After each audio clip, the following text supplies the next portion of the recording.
नमस्कार। मैं हूं doctor K V Rai, former adviser, government of NCT of Delhi. आज राइट टू इंफॉर्मेशन एक्ट 2005 की वर्षगांठ है, जिसके लिए सब देशवासियों को मुबारक। ये एक्ट बड़ी मुश्किल से मिला है, हालांकि तरद्दद पिछले 20-25 साल से हो रहा था, परंतु 2001 के अंदर आरटीआई एक्ट की बजाय फ्रीडम ऑफ इंफॉर्मेशन एक्ट दिया गया, but that was not powerful enough. इसके बाद नई सरकार जब 2005 में आई तो उन्होंने सिविल सोसाइटी से कहा कि आप स्वयं आरटीआई का एक ड्राफ्ट बनाइए, जैसा आपको आरटीआई एक्ट चाहिए उसको हम वेट करके आपको नया एक्ट देंगे। इसके बाद 2005 में सिविल सोसाइटी के द्वारा तैयार किए गए ड्राफ्ट बिल के अनुसार नया आरटीआई एक्ट बनाया गया और फ्रीडम ऑफ इंफॉर्मेशन बिल जो एक्ट बन चुका था उसको रिपील कर दिया गया। आरटीआई एक्ट जो है हर सिटीज़न को ये पावर देता है कि वो किसी भी सरकारी तंत्र से या गैर सरकारी तंत्र जो कि सरकार द्वारा कंट्रोल्ड हो, गवर्नड हो या सब्सटेंशियली फाइनेंस्ड हो, उससे आप कोई भी सूचना मांग सकते हैं और वो आपको as a matter of right दी जाएगी, कुछ प्रवादों को छोड़कर। इस प्रकार से आरटीआई एक्ट ने ओपननेस और ट्रांसपेरेंसी लाने के लिए एक बहुत महत्वपूर्ण कदम उठाया है। इसके अंतर्गत अब आप अकाउंटेबिलिटी का कॉन्सेप्ट भी यूज़ कर सकते हैं। पहले आप सरकार से सूचना लीजिए, उसकी प्रामाणिकता को जांचिए, जिसको हम सोशल ऑडिट कहते हैं, और उसके बाद सरकार के अधिकारियों और कर्मचारियों को जवाबदेही के लिए उत्तरदायी ठहराने का प्रयास करें। इस एक्ट के माध्यम से अब तक लगभग 4 करोड़ से ज़्यादा देशवासियों ने इसका लाभ उठाया है। कुछ ने मिसयूज़ भी किया है, परंतु जो भी चीज़ बनती है उसके दोनों कॉइन्स होते हैं। कुछ लोग मिसयूज़ भी करते हैं, परंतु मिसयूज़ करने वालों की संख्या बहुत कम है। आरटीआई के माध्यम से अब आप क्या ले सकते हैं? आपको अपने बारे में या किसी थर्ड पार्टी के बारे में यदि कोई भी सूचना चाहिए तो आप एक सादा आवेदन दें, उसके साथ फीस लगाएं। यदि बीपी है तो फीस भी नहीं देनी पड़ेगी और आप सरकारी तंत्र से सूचना मांगें।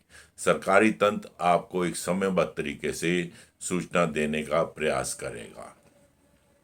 नॉर्मली यह सूचना 30 दिन के अंदर अंदर मिल जानी चाहिए, परंतु ये मैक्सिमम पीरियड है, इससे जल्दी भी सूचना आपको दी जा सकती है।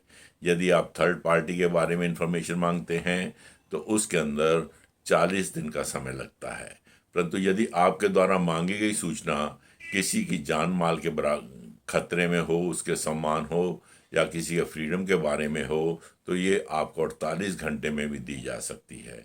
इस प्रकार कई प्रकार की सूचनाओं के लिए अलग अलग समय सीमा निर्धारित की गई हैं। यदि आप आरटीआई एप्लीकेशन कंसर्न डिपार्टमेंट में लगाते हैं तो आपको सूचना जो है जल्दी मिलने की संभावना है, परंतु यदि आपको नहीं पता कि आरटीआई की सूचना कहाँ से मांगे तो आप किसी भी उच्चतम अधिकारी के नाम आरटीआई लगा दें और उसके साथ फीस जो है निर्धारित उसका पोस्ट ऑर्डर या बैंक का ड्राफ्ट लगा दें, तो आप इसको बाई पोस्ट किसी भी उच्च अधिकारी को भेज दें। उसके कर्मचारी जो हैं उसको अपने आप कंसर्न डिपार्टमेंट को भेजेंगे और वो भी 5 दिन के अंदर अंदर, और उसकी सूचना आपको भी देंगे ताकि आपको पता लग जाए ये आवेदन कहाँ अपील हो रहा है। इस प्रकार से आरटीआई के अंदर ऐसे ऐसे प्रावधान हैं जिसमें जनता को सुविधा देने का प्रयास किया गया है। आरटीआई लगाने के लिए पहला मेथड तो यही है कि आप कंसर्न डिपार्टमेंट में जाएं, वहां पर जाकर आरटीआई लगा दें या उनको बाई पोस्ट भेज दें, वो भी स्वीकार है। परंतु यदि आपको कुछ पता नहीं लगता तो आपके इर्द गिर्द कोई ना कोई सरकारी दफ्तर में असिस्टेंट पब्लिक इंफॉर्मेशन अधिकारी होगा, उसके यहाँ चले जाइए और अपनी आरटीआई चाहे वो किसी भी दफ्तर से पर्टेन करती हो उसके यहाँ जमा करवा दें और वो 5 दिन के अंदर अंदर उसको ट्रांसफ़र करके आपको सूचना देगा कि आपका आवेदन उसने कहाँ भेज दिया है। इसके अलावा आपके पास मेथड है ई लाइन के ऊपर, ऑनलाइन के ऊपर भी भेजी जा सकती है और ईमेल के माध्यम से भी भेजी जा सकती है। कुछ स्टेट गवर्नमेंट्स और सेंट्रल गवर्नमेंट ने ऑनलाइन का भी प्रावधान कर रखा है। आप आरटीआई जो है ऑनलाइन रजिस्टर करके लगा दें, परंतु उसमें कुछ शब्दों का लिमिटेशन आ जाता है कि आप 500 शब्दों से ज़्यादा आरटीआई नहीं लगाएंगे, एटसेट्रा एटसेट्रा, परंतु फिर भी आपकी आरटीआई स्वीकार की जाएगी। इसके अलावा यदि आप ईमेल के माध्यम से भेजते हैं तो उसकी जो है पेपर बैक मोड में कॉपी उसको अवश्य भेज दें ताकि फीस उसके पास पहुंच जाए। यदि आरटीआई की फीस नहीं जाएगी या बिलो पॉवर्टी लाइन होने का सबूत नहीं जाएगा तो उस एप्लीकेशन को आरटीआई नहीं माना जा सकता है। इस प्रकार से आरटीआई लगाना बहुत आसान है। इसके अंतर्गत न केवल सरकारी तंत्र आता है, पार्लियामेंट आते हैं, एमएलएज के असेंबलीज के आते हैं और इसके अलावा जुडिशरी आती है, यानी कि सब कुछ जो सरकारी तंत्र है, इवन गैर सरकारी तंत्र में भी बहुत सारी संस्थाएं इसके अंतर्गत आ जाती हैं। जैसे राशन का दुकानदार वो सरकारी तंत्र में नहीं आता, परंतु उसके बारे में यदि आपको सूचना चाहिए तो आप फूड एंड सप्लाई डिपार्टमेंट में आरटीआई लगाकर सूचना मांग सकते हैं और हमारा इंस्पेक्टर या फूड एंड सप्लाई अधिकारी उससे वो सूचना प्राप्त करके आपको प्रदान करेगा। इस प्रकार से गैर सरकारी संस्थान भी इसके अंतर्गत लाने का प्रयास किया गया है। अब सूचना में आप क्या मांग सकते हैं? यदि आपको सूचना चाहिए तो आप सूचना मांग लीजिए। यदि आपको कुछ डॉक्यूमेंट्स चाहिए तो उनकी फोटोस्टेट सर्टिफाइड कॉपीज़ मांग लीजिए, जिसके लिए अतिरिक्त शुल्क देना पड़ेगा और ये नॉर्मली 2 रुपये प्रति कॉपी होता है। इसके अलावा आपको सैंपल ऑफ मटेरियल भी दिया जा सकता है। जो मटेरियल कंप्यूटर डिवाइसेस में या अन्य डिवाइसेस में हो वो भी आपको प्रदान किया जा सकता है, प्रोवाइडेड वो सेक्शन 8 और 9 के अंतर्गत प्रोहिबिटेड ना हो। सेक्शन 8 और 9 कुछ ऐसी आइटमों को प्रोहिबिट करता है जो देश के हित में नहीं दी जा सकती या किसी के बिजनेस इंटरेस्ट में नहीं दी जा सकती। उनके लिए मैं अभी आपसे अलग से बात करूंगा। तो आरटीआई लगाइए, सूचना पाइए। अब तक हमारे बहुत सारे आवेदकों ने इसका लाभ उठाया है। किसी को बच्चों को जैसे मार्क्स कम नज़र आए तो उन्होंने आरटीआई लगा के बोर्डों से पूछा कि मेरे फलां पेपर में कितने अंक आए, उसका पेपर की कॉपी जा दिखाइए। देखने पर पता चला कि उसके कुछ जो अंक हैं गलत मार्क हो गए और उनको उसका रिवैम्प करके दोबारा से अंकों की मार्कशीट दी गई। इस प्रकार से एक सज्जन को नौकरी मिलते मिलते नहीं मिल पाई, परंतु आरटी के माध्यम से पता लगा कि वो तो ऑलरेडी सिलेक्टेड था और उसको जो अपॉइंटमेंट लेटर था वो नहीं भेजा जा सका और वो आरटीआई के माध्यम से उसको नौकरी मिल गई। और सबसे इंटरेस्टिंग केस तो एक बिहार के बाबूजी का है, जिन्होंने वहाँ बिहार सिविल सर्विस के लिए इम्तिहान दिया परंतु वो फेल डिक्लेयर हो गए। आरटीआई के माध्यम से पता लगा कि उनका एक पेपर के अंक जो हैं उसमें इंक्लूड नहीं किए गए, क्योंकि ये संभावना लग रही थी कि उन्होंने उसके अंदर कुछ ऐसे मार्क्स लगा दिए थे जिससे उनका पेपर आइडेंटिफाइबल हो गया था। आरटीआई के माध्यम से सूचना मिलने के बाद उसने हाई कोर्ट और सुप्रीम कोर्ट तक दरवाज़ा खटखटाया और उसको बैक डेट से वो नौकरी मिली और वो बाद में आईएएस नॉमिनेट हो गया। इस प्रकार से आईएएस ये आरटीआई एक ऐसा टूल है जिसके माध्यम से आप सरकारी तंत्र से कुछ भी सूचना मांग सकते हैं और वो एक समयबद्ध तरीके से आपको देने का प्रयास करेंगे। आरटी के माध्यम से आप अपने इलाके में हुए कामकाज के बारे में सूचना मांग सकते हैं। एमएलए साहब या एमपी साहब ने कहाँ कहाँ फंड यूज़ किए, क्या क्या बनवाया, क्या क्या नहीं बनवाया, किससे बनवाया, कितने बनवाया, कौन सा मटेरियल यूज़ किया, सब सूचना आपको मिल सकती है। और आप इसका सोशल ऑडिट करके देख सकते हैं कि जो जानकारी आपको दी गई है क्या वो सत्य है कि नहीं है। यदि कोई पीआईओ या सरकारी कर्मचारी इसमें गफलत करता है तो उसको दंड देने का भी प्रावधान है। 250 रुपये प्रतिदिन के हिसाब से सरकारी कर्मचारियों पर डिले करने के लिए दंड पड़ जाता है। और यदि आपको किसी कारण से आरटीआई का उत्तर ना मिलने के कारण कोई आर्थिक संकट आया है या आपको टेंशन या डिप्रेशन आया है तो उसके लिए मुआवजा देने का भी प्रावधान किया गया है। कई केसों में लोगों को मुआवजा भी दिया गया है। तो इस प्रकार से आरटीआई इतना पावरफुल टूल है कि ना केवल आप सूचना मांग सकते हैं बल्कि डिले के लिए सरकारी तंत्र को उत्तरदायी भी ठहरा सकते हैं और उनके विरुद्ध डिसिप्लिनरी कार्रवाई करने के लिए भी सरकार को बाध्य कर सकते हैं। तो आप भी आरटीआई का लाभ उठाएं क्योंकि ये एक फंडामेंटल राइट है। सुप्रीम कोर्ट और हाई कोर्ट ने बार बार कहा है सूचना आपका जन्मसिद्ध अधिकार है, आप इसको मांगिए और आपको समयबद्ध तरीके से ये दी जाएगी। परंतु वॉल्यूमरस सूचना मत मांगिए जिससे गवर्नमेंट का काम जो है वो डिस्टर्ब हो जाए। वही सूचना मांगे जो आपको आवश्यक हो। इसके अलावा यदि आपको आरटीए लगाना नहीं आता है तो हमारे पीआईओ और एपीआईओ महोदय उसके लिए आपको सहायता भी देंगे, आपको लिखने के लिए प्रोत्साहित करेंगे, आपको बताएंगे क्या मिल सकता है क्या नहीं मिल सकता, यानी कि आपको पूरी गारंटी है के साथ आपको मदद करने का प्रावधान इसके अंदर किया गया है। यदि फिर भी सूचना नहीं मिल पाती समयबद्ध तरीके से तो आप प्रथम अपील में जा सकते हैं जो उसी डिपार्टमेंट में लगाई जा सकती है। अगर वो भी सूचना नहीं देते तो आप सेंट्रल इंफॉर्मेशन कमीशन या स्टेट इंफॉर्मेशन कमीशनों में जाकर सूचना के लिए सेकंड अपील कर सकते हैं और उसके अंतर्गत आप ना केवल सूचना प्राप्त कर सकते हैं बल्कि उन अधिकारियों और कर्मचारियों को दंडित भी करवा सकते हैं। इस प्रकार से आरटीआई दिवस जो है एक बहुत ही महत्वपूर्ण दिवस है हमारी ज़िंदगी में और आजकल कुछ लोग इसको डाइल्यूट करने का प्रयास कर रहे हैं, परंतु अंत में विजय आरटीआई एक्ट की ही होगी। आरटीआई एक्ट को डाइल्यूट करना इतना सरल काम नहीं है। कुछ डिले करने के प्रयास करने लग गए हैं लोग, कुछ इन्फॉर्मेशन डिनाई करने का प्रयास करते हैं, परंतु सेंट्रल इंफॉर्मेशन कमीशन और स्टेट इंफॉर्मेशन कमीशन का ये दायित्व है कि ऐसे अधिकारियों और कर्मचारियों को दंडित करें। तो इस प्रकार से आप आरटीआई का सदुपयोग करें परंतु दुरुपयोग मत करें। कुछ आरटीआई एक्टिविस्ट इतने एंथुजियास्टिक हो जाते हैं कि वो माफिया के साथ टक्कर ले बैठते हैं जिसके कारण उनको नुकसान भी उठाना पड़ता है। सो माफियाज के साथ टक्कर लेने की बजाय आप अपने बारे में, अपने समाज के बारे में, अपने इर्द गिर्द की समस्याओं के बारे में सूचना पर एकाग्रचित हों और वो लेने के बाद आप सोसाइटी में एक एवोल्यूशन ला सकते हैं ताकि आपके इर्द गिर्द की सारी समस्याओं का हल हो सके और आपकी समस्याओं का निदान हो सके।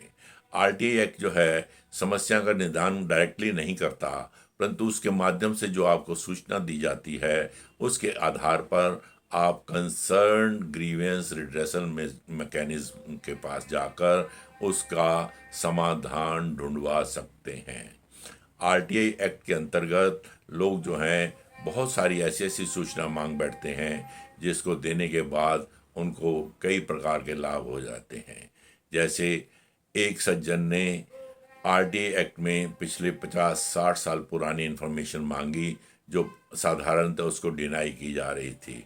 वो थी एक्वायरमेंट ऑफ लैंड के बारे में और कोई उसको नोटिफिकेशन देने को तैयार नहीं था, परंतु जब उसने आरटीआई लगाई तो उसको वो सूचना 10 रुपए के अंदर मिल गई, वेयर एज वो 1 लाख रुपए तक देने के लिए तैयार था कि मुझे गज़ट नोटिफिकेशन अगर मिल जाए तो मैं 1 लाख रुपए आपको दे दूंगा। परंतु बाबू लोग उसमें आनाकानी कर रहे थे और जब आरटीआई लगी तो मजबूरी में आकर वो ढूंढ कर उसको देनी पड़ी। इस प्रकार से अनपढ़ लोग भी जो हैं इसका सदुपयोग कर रहे हैं। आप भी इसका लाभ उठाएं और ये कोई आपके ऊपर दया नहीं की जा रही, आपका अधिकार है जो आपको दिया गया है। और यदि आपको सूचना देने में कोई परेशानी करता है तो आप उसकी कंप्लेंट भी कर सकते हैं। कंप्लेंट सेंट्रल इंफॉर्मेशन कमीशन और स्टेट इंफॉर्मेशन कमीशन के यहाँ करेंगे तो वो उसकी इंक्वायरी करने के बाद या कंसर्न डिपार्टमेंट से कमेंट्स लेने के बाद उसमें अपना निर्णय देंगे।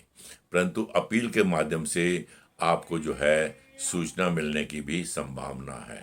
इस प्रकार से आरटीआई एक्ट ने हर सिटीज़न को इतना पावरफुल बना दिया है कि हर सिटीज़न आज की डेट में इंफॉर्मेशन लेने के लिए तैयार है, और यहाँ तक कि पुलिस के महकमे से भी लोग नहीं डरते और उनसे भी सूचना समय समय पर मांगते हैं, और वो भी उनके साथ कोऑपरेट करके सूचना प्रदान करने का प्रयास करते हैं।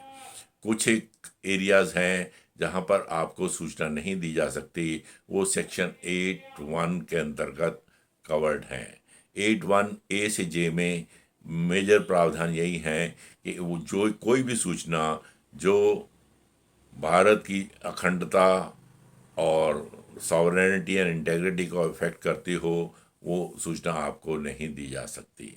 इसी प्रकार से किसी के बिजनेस ट्रेड सीक्रेट्स हों, वो आपको नहीं दिए जा सकते। कोई केस जो है सब जुडिस चल रहा है, उसका प्रेजेंट स्टेटस क्या है, या किसी केस में कोर्ट ने मना कर रखा है कि ये सूचना नहीं दी जाएगी, तो वो नहीं दी जाएगी। इसी प्रकार से पार्लियामेंटेरियंस के कुछ हकूक़ हैं, उसमें अगर ब्रीच ऑफ प्रिविलेज होता है तो ऐसी सूचना भी आपको नहीं दी जाएगी। कोई सूचना जो फॉरेन गवर्नमेंट से सीक्रेटली गवर्नमेंट के साथ शेयर की गई है, वो भी आपको नहीं दी जाएगी। पर्सनलाइज्ड इंफॉर्मेशन जिसका पब्लिक के साथ कोई रिलेशनशिप नहीं है, वो भी नहीं दी जाती है। इसी प्रकार से किसी ने अपनी इंफॉर्मेशन फाइड्यूशरी रिलेशनशिप में यदि सरकार को दे रखी है, that means in good faith दे रखी है, तो उसको भी डिनाई किया जा सकता है। तो इस प्रकार से कैबिनेट पेपर्स की इंफॉर्मेशन जो कि डिसीजन अभी नहीं हुए, वो भी जनरली डिनाई कर दी जाती है। इस प्रकार से लगभग 10 किस्म की इंफॉर्मेशन है जो नॉर्मली डिनाई की जा सकती हैं, परंतु अगर आप मांगते भी हैं तो उसको एग्जामिन ज़रूर किया जाएगा और आपको रीज़न दिया जाएगा किस क्लास में ये पढ़ती है और ना देने के क्या कारण हैं। इसके बाद आप फर्स्ट अपील और सेकंड अपील में जा सकते हैं। हो सकता है वो वहाँ पर जाकर आपको अलग निर्णय मिल जाए। आरटीआई एक्ट में जो सबसे बड़ी ताज्जुब की बात यह है कि आरटीआई एक्ट बनाने वाले कौन थे, वो हमारे एमपीज थे, परंतु वही आज की डेट में आरटीआई के अंतर्गत आने को तैयार नहीं है। सेंट्रल इंफॉर्मेशन कमीशन ने अपने बार बार डिसीजंस दिए हैं कि इलेक्टेड रिप्रेजेंटेटिव्स और पॉलिटिकल पार्टीज भी आरटीआई के अंतर्गत कवर्ड हैं, क्योंकि they are substantially controlled, financed and governed by the government. इस प्रकार से उनका इसके अंतर्गत आना आवश्यक है। अभी हाल ही में एक सज्जन ने सुप्रीम कोर्ट में अपील लगाई है कि इनको भी इसके अंतर्गत लाया जाए, और देखेंगे कि निर्णय क्या आता है। तो दुखद बात यही है कि जिन लोगों ने एक्ट बनाया और दूसरों को इसमें बांधा कि आप लोग समयबद्ध तरीके से काम करें, वो स्वयं अगर इसके अंतर्गत नहीं आएंगे तो इसकी अहमियत कम हो जाती है। इसलिए पॉलिटिकल पार्टीज से भी निवेदन है कि वो भी शीघ्र इसके अंतर्गत स्वयं आ जाएं तो बेहतर रहेगा। सेंट्रल इंफॉर्मेशन कमीशन ने तो ऑलरेडी उनको आदेश दे दिए हैं कि दे स्टैंड कवर्ड। इस प्रकार से आरटीआई एक इतना पावरफुल टूल है जिसके माध्यम से सारा सरकारी तंत्र आपको इन्फॉर्मेशन देने के लिए बाध्य है, और यदि वो इन्फॉर्मेशन नहीं दी जा सकती तो उसके कारण आपको बताए जाएंगे। उत्तर जो है वो समयबद्ध तरीके से देना उनकी मजबूरी है। इसके अंतर्गत कुछ 20-22 संस्थान ऐसे हैं जो नेशनल सिक्योरिटी और इंटेलिजेंस से रिलेटेड हैं, उनको इसके दायरे से बाहर रखा गया है, परंतु वो भी ह्यूमन राइट वायलेशन या वहाँ पर अगर कोई बंगलिंग्स हुई हैं, कोई वहाँ मिस हैपन्स हुए हैं, वहाँ पर कोई इसका नाम क्या है कोई डेफिशिएंसीज आई हैं विजिलेंस के एंगल से, तो वो सूचना आपको देने के लिए बाध्य होंगे, परंतु रोज़मर्रा की सूचना देने के लिए वो बाध्य नहीं है। तो ऐसे संस्थानों के बारे में नॉर्मली आप एप्लीकेशन ना लगाएं। सेक्शन 8 और 9 में जो इन्फॉर्मेशन कवर होती है उसके बारे में सूचना ना मांगें, तो आपकी आपको परेशानी ना हो कि आपने सूचना मांगी और आपको नहीं मिली। इसी प्रकार से किसी का पीएचडी का थीसिस है या कोई आइटम कॉपीराइट के अंतर्गत है, तो वो भी नहीं दी जा सकती है।